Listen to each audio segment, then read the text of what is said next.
Hey everyone, Jim here. Welcome to my channel. Well, we're at the end of Cimmerian September, and I thought I would get one more story in before the end of the month.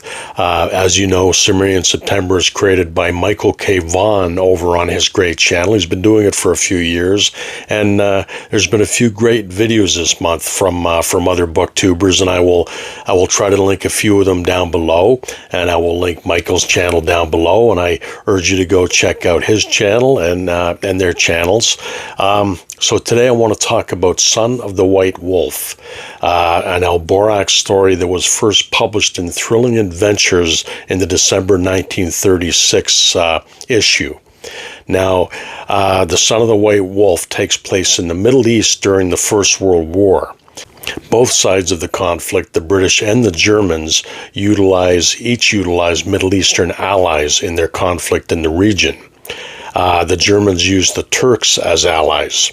In the story, a rogue Turkish officer named Osman Pasha leads a group of mutineers to build a new Turkish empire with no loyalties to Islam or any Western master.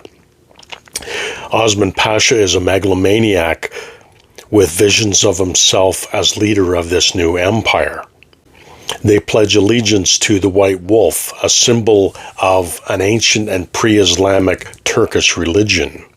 Osman and his men massacre a Turkish village of innocent civilians, kidnapping women and capturing a German secret agent named Olga van Broekman.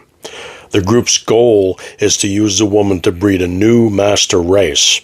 Alborak learns of the massacre and sets out alone to rescue Olga and stop Osman's plans.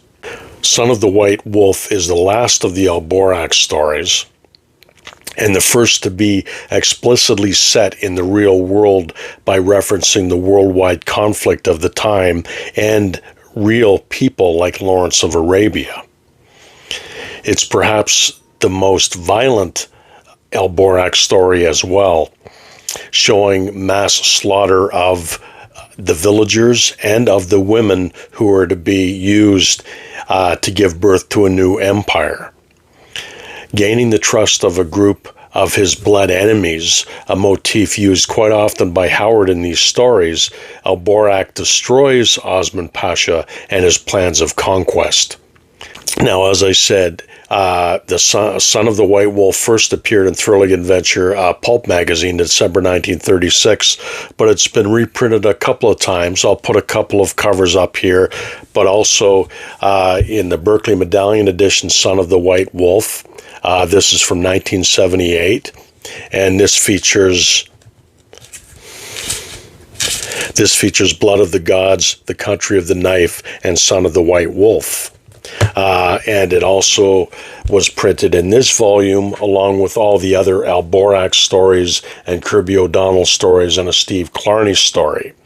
And this is probably the volume you want to get if you want to read Alborak.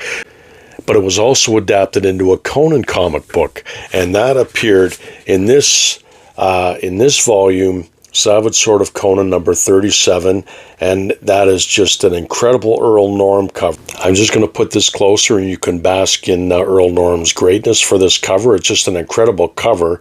It's got nothing to do with a wolf or anything, but when these stories are adapted into Conan stories, usually some kind of supernatural or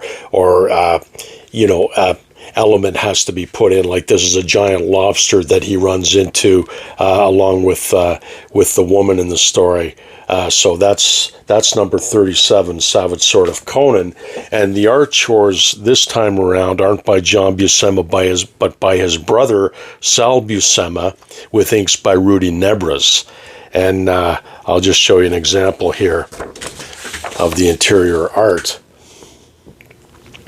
And Sal Buscema, he is kind of a favorite of mine. He's not as good as his brother John, but he does a really great job. I'm a fan of Sal Buscema, and I'm a fan of Rudy Nebres inks. So that is that one. And this issue also has a Solomon Kane story in the back of it. As long as I'm showing it to you, this is Moon of Skulls Part 2. So the story appeared in that magazine. And also, if you don't have access to that magazine, it also appears in this omnibus volume, Savage Sword of Conan, volume number 4, which was released by Dark Horse Comics a few years ago. All kinds of the Savage Sword reprints appeared in these. So, yeah, the Son of the White Wolf, it's called Sons of the White Wolf in the Conan story. It's the first story to appear in this volume. So, yeah, the story Son of the White Wolf represents, it's a very dark and nihilistic story. It's quite possibly one of Howard's most nihilistic Alborac stories. And as I said, it's the first Alborac story to reference real-world events and real people. The violence is pushed to new levels. As I said, there's mass slaughters of innocent people.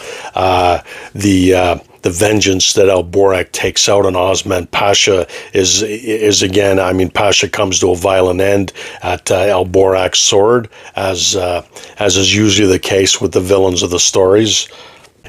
And it's too bad that Robert E. Howard didn't live to write more Alborac stories. It was unfortunate, but we do have these stories, and we can enjoy these stories. And yeah, that was just a very quick overview of the story Son of the White Wolf, and I wanted to share with you and get it in before the end of Cimmerian September. And I hope you enjoyed that, and I hope you're able to pick some of these up. They're very, very enjoyable stories. And I will be doing an Occult Detective October TBR, my very next video, maybe tomorrow.